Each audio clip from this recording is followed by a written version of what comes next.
Enchantment?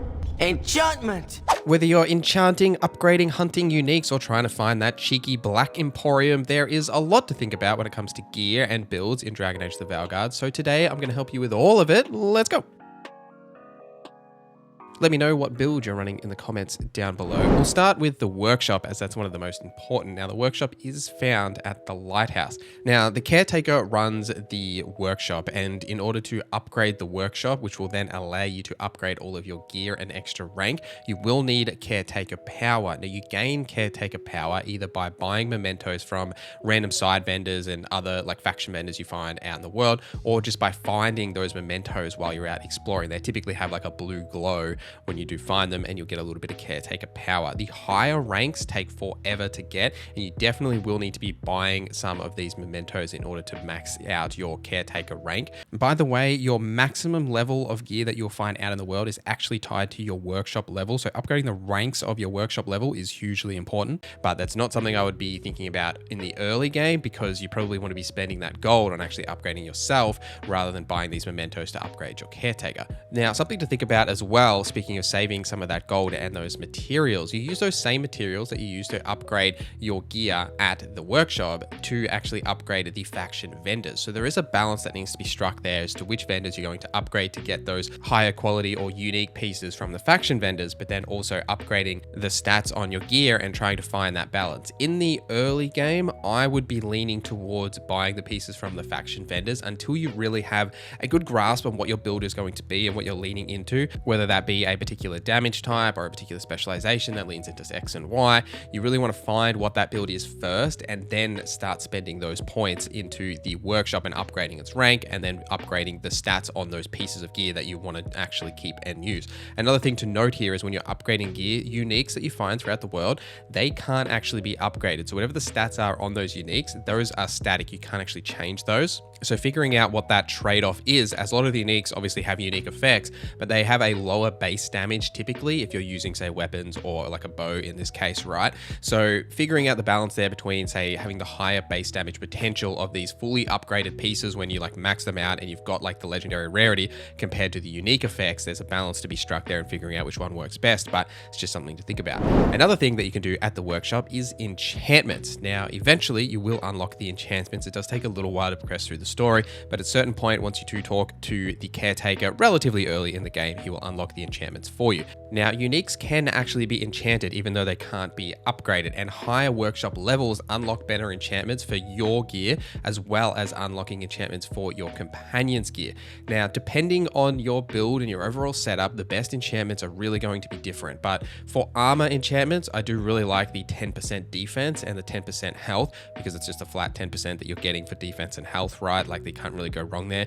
But otherwise, for weapons and like your other pieces of gear, it is really build dependent. So an example here for like my ranged rogue, I'm going to be wanting to increase my arrow regeneration because, you know, I'm going to be using a lot of arrows. Or if in my necrotic build, I want that extra necrotic damage and things like that. There's a balance to be struck there. And then that also leads into your companion setups as well, right? When you're thinking about how you're enchanting your companion gear, you want to make sure that they're complementing your main build, and those higher levels of the workshop, you can get some really good additional effects that will apply when you attack my target. So that attack my target, you can attack and get like, you know, a burning stack on enemy, or, you know, taunting them for free, whatever that actual effect is. You can really synergize with your build setups and allowing those effects to trigger. And don't forget as well, you can actually enchant your skills when you're in the enchant screen. If you tab over one level, there's actually your abilities there that you'll be able to enchant to add various effects like increasing their radius for AoE spells or reducing their cooldown and a bunch of other cool things. One more thing for the workshops, and this is the most important, is that you can actually get a discount on the cost of upgrading your gear at the workshop.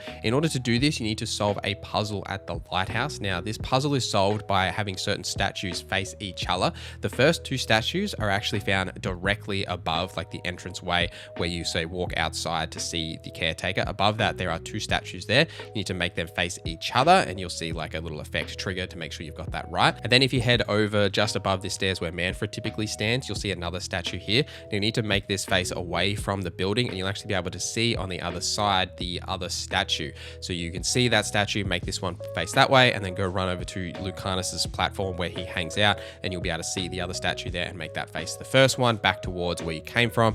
That'll trigger the second, and then the third one is these two statues that are located on Nev and Balara's platforms.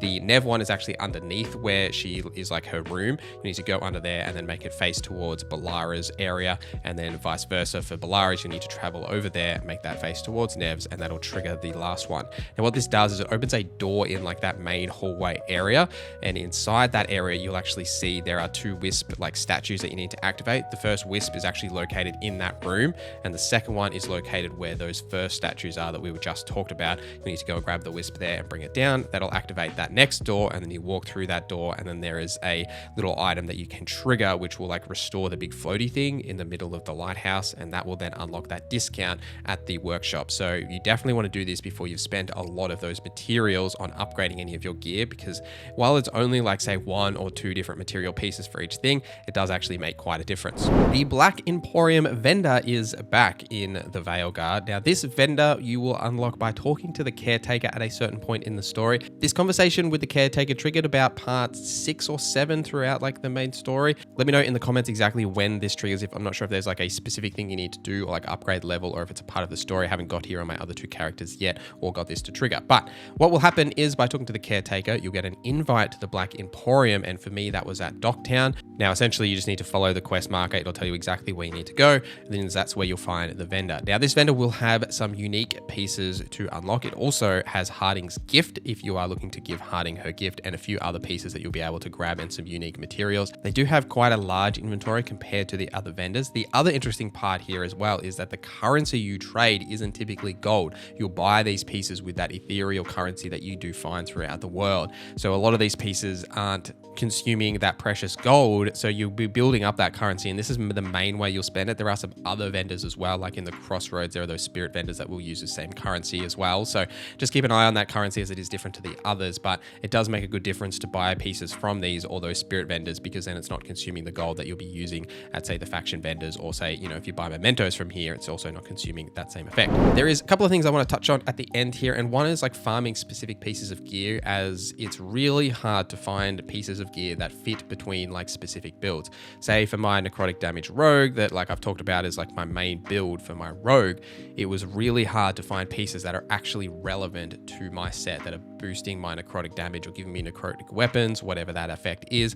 I think something to consider here is that the themes of the different faction vendors, the Mournwatch vendor, for example, obviously they're necromancers, they have a lot of necrotic based gear. So by spending the time to do the side quests there and leveling up my faction reputation so that I can then max out that vendor, not only to get the unique, but those higher pieces that they do have available, was a really beneficial thing that I found. If I was running, say, a ranged build, like I would have spent more time with the Veil Jumpers because they have some really good range setups, but upgrading those main faction vendors is the key thing here. Now, you want to sell your valuables to those specific factions that you want to upgrade as well, because that will give you faction strength. It obviously gives you gold to spend at that vendor, but the faction strength is really important because it does take a long time to max these out, especially if you don't have, say, the background that's matching with that faction to get you those extra like reputation points. Selling your valuables at those specific vendors can really increase the amount you're going to get and help you max those out more quickly. And the last thing I wanted to touch on is uniques. There are unique chests and they are marked differently on the map. You can actually see when you bring up the map, they have a different icon, and most areas have like 1 or 2. These are typically locked behind a boss or puzzles. Something to think about here is that for the most part in the early game, you won't be able to go and actually find these, because the areas of the map that these will actually be located at are locked behind companion quests or like later side quests that you can't get until later on. So don't try and like go and hunt these out too early in the game, but a lot of them are then locked either behind a puzzle, and then the last one is often locked behind like finishing a faction's quest line. You'll just like happen to find it in like that last area for a lot of them as well. And there is a few that are also just locked behind longer quest chains or available at the Crossroads, but typically wanting to hunt these uniques is something you should be doing, as they often have some really fantastic gear behind them. But let me know your builds in the comments down below. What sort of builds are you running? What uniques have you found? I've been chasing a lot of uniques for all of my characters because I want to see what all the cool gear is. But thank you guys for watching this video till the end. Thank you to our members for supporting the channel. My name is Norza, and I hope you have a great day.